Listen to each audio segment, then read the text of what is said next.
Hola l'équipe, j'espère que vous allez bien. Bon, je publie cette vidéo à midi, c'est une sorte de flash actu puisqu'on va parler d'une seule actualité. Et c'est l'actualité entre Chebet et Aquabeb. C'est la troisième partie. En gros, là, il y a Chebet qui a réagi en mettant justement une plainte en story. En fait, il porte plainte contre Anis Zitouni, qui est Aquabeb.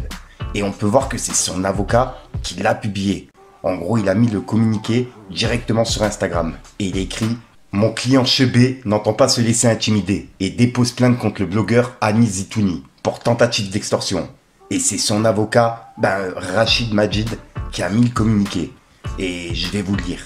Il est un petit peu flou, mais je vais essayer de lire ce que je peux lire. Donc si jamais je fais des fautes, m'en voulez pas l'équipe. En gros, c'est écrit: Paris, le 27 janvier 2025, communiqué. Monsieur Steven Tebi Béchara, alias Chebet, a pris connaissance avec consternation des informations diffusées à son sujet sur divers réseaux sociaux. Avant la diffusion de ces allégations et en échange de son silence, monsieur Anis Zitouni, blogueur, déjà condamné pour ses propos par le tribunal judiciaire de Nanterre, a exigé de monsieur Steven Tebi Béchara le paiement par virement d'une rançon. Faute de paiement, monsieur Anis Zitouni a diffusé des informations fantaisistes à propos de monsieur Steven Tebi Béchara. Depuis lors, ce dernier subit des attaques en ligne d'une violence inouïe. L'adresse personnelle de sa mère et des informations sur sa fille de 9 ans ont été dévoilées au public par monsieur Anis Zitouni, de sorte que l'on peut craindre légitimement pour la sécurité physique de mon client et celle de ses proches. En conséquence de ce qui précède une plainte sera déposée dès demain, mardi 28 janvier 2025, entre les mains du procureur de la République de Paris, contre monsieur Anis Zitouni, notamment pour tentative d'extorsion. Et M. Steven Tebi Béchara s'en remet ainsi à la justice, puisqu'il s'agit désormais d'une affaire judiciaire. M. Steven Tebi Béchara réserve ses seules déclarations sur ce sujet à la justice, et il n'entend faire aucun autre commentaire sur ces faits. Il a également chargé mon cabinet de poursuivre judiciairement toute diffusion ou rediffusion d'informations fausses à son sujet. Et voilà, donc en gros, il y a une plainte qui a été déposée par Chebet contre Aquabeb par rapport à tout ce qu'il a sorti, etc.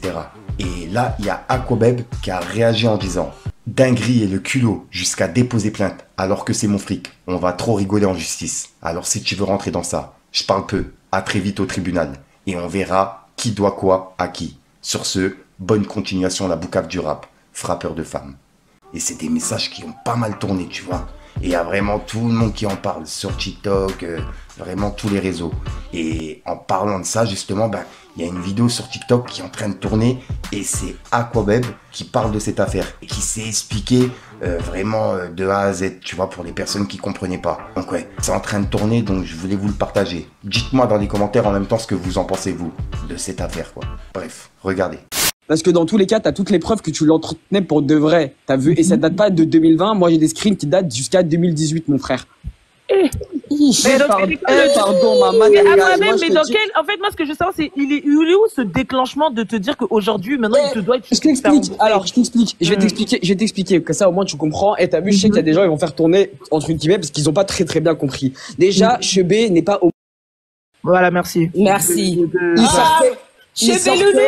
Il sortait avec mon ancien agent. Mon ancien agent a quitté Paris il y a maintenant 96 heures. Parce qu'en gros, ça fait 2 mois, elle est en pétard. Parce qu'en gros, il y a 2 mois, elle a reparlé avec Chebet, ils se sont grave embrouillés. D'accord. Donc, depuis ces 2 mois, voilà, elle est en paro. C'est-à-dire, elle est en mode burn-out et elle est en mode, t'as vu que Chebet. Ouais, elle a le goumin. Elle a goumin.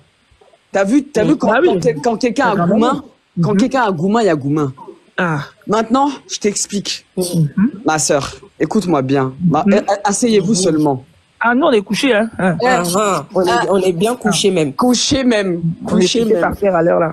Le bail, il est simple. Le bail, il est simple. Il nous faisait vivre la terreur. Moi, je te dis. Attends. À quoi même, vas-y, continue. Je finis de prendre le thé. Le thé, il est simple. Il nous faisait vivre la terreur. C'est-à-dire que t'as vu, il faisait le barbeau, t'as vu, à frapper dans les murs, à claquer des iPhones, à menacer. Genre, il était très menaçant. T'as vu? Et c'est pour ça que j'ai menacé. C'est pour ça que j'ai mentionné Kunta Kinte parce que il a une partie de l'histoire. D'accord. Ah Mais ouais. moi, j'ai l'intégralité de l'histoire quand il a Kebra, mon ancienne manager, qu'elle a dû se réfugier chez les voisins, qu'il est passé en comparution immédiate, que ça a dû Dieu. que ça a dû sortir 2000 balles d'un coup pour l'avocat, parce que t'as vu, je connais toute son histoire. Je t'explique. Pourquoi j'ai craqué dès maintenant?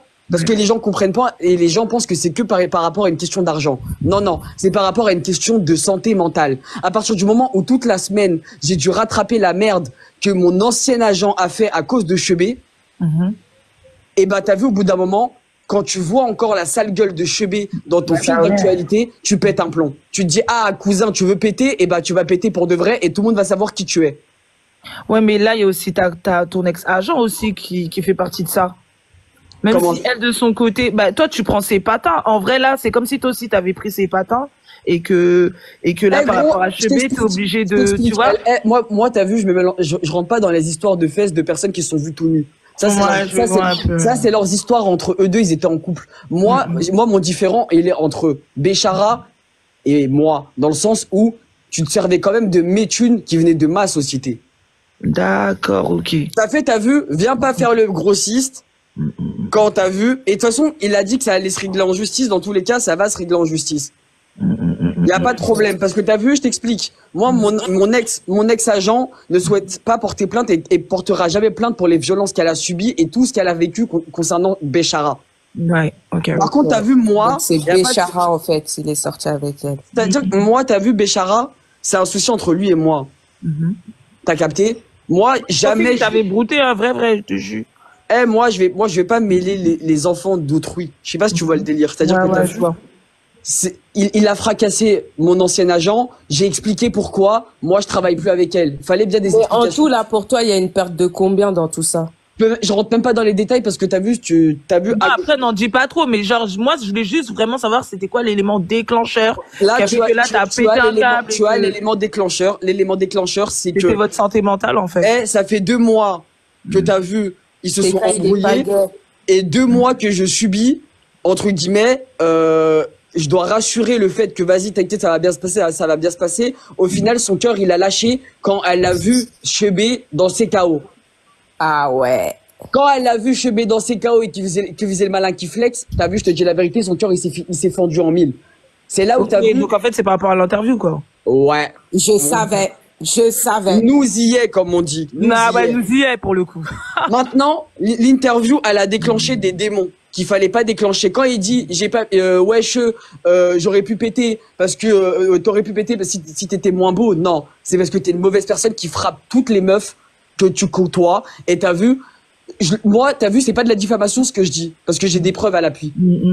Tu vois ce que je veux te dire? Si je me permets, place publique, d'aller sur Insta ou sur X, balancer des éléments, c'est que t'as vu au bout d'un moment, Béchara Tebi, il y en a gros sur la patate. C'est que t'as fait du mal à beaucoup de gens, moi y compris.